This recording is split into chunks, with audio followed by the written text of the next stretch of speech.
porque son fáciles de trasladar, fáciles de mover, fáciles de montar e que dan acceso a que moita xente poda ter información sobre unha figura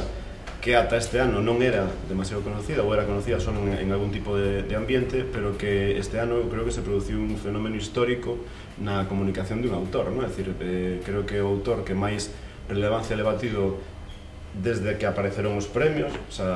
e desde logo como figura literaria, creo que chegou a ter o plano que poden ter aqueles grandes escritores históricos galegos dos que todos temos referencia, non? Entón, eu creo que este ano,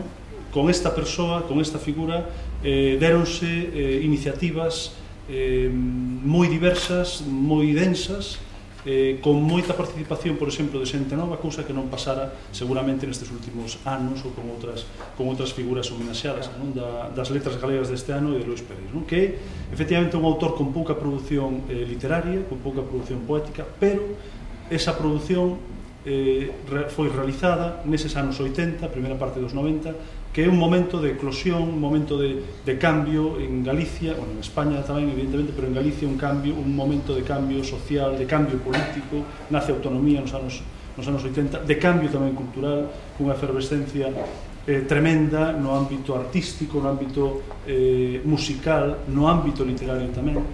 Aquí temos música, aquí temos literatura, evidentemente, aquí temos imaxe, aquí temos audio, aquí temos vídeo, que axuda a entender a Lois Pereiro nese contexto dos anos 80 e tamén da primeira parte dos anos 90. Creo que esta instalación tamén, como elemento un pouco que poñería en valor da mostra, eu creo que axuda a entender moitas das claves, axuda a interpretar moitas das claves que están presentes na literatura, na poesía de Lois Pereiro. Eu creo que é o universo vital do autor, a súa estadía en Madrid, como comentaba o director da GADIC,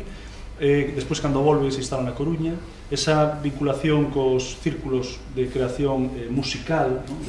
no caso da cidade da Coruña, esa implicación de Lois Pereiro nas iniciativas na revista La Naval, etc. Iso está todo aí e permite entender, permite desentrañar parte desas claves da súa produción poética, desa pequena, breve produción poética, pero dunha enorme intensidade, xa polas circunstancias tamén persoais do propio Lois Pereiro.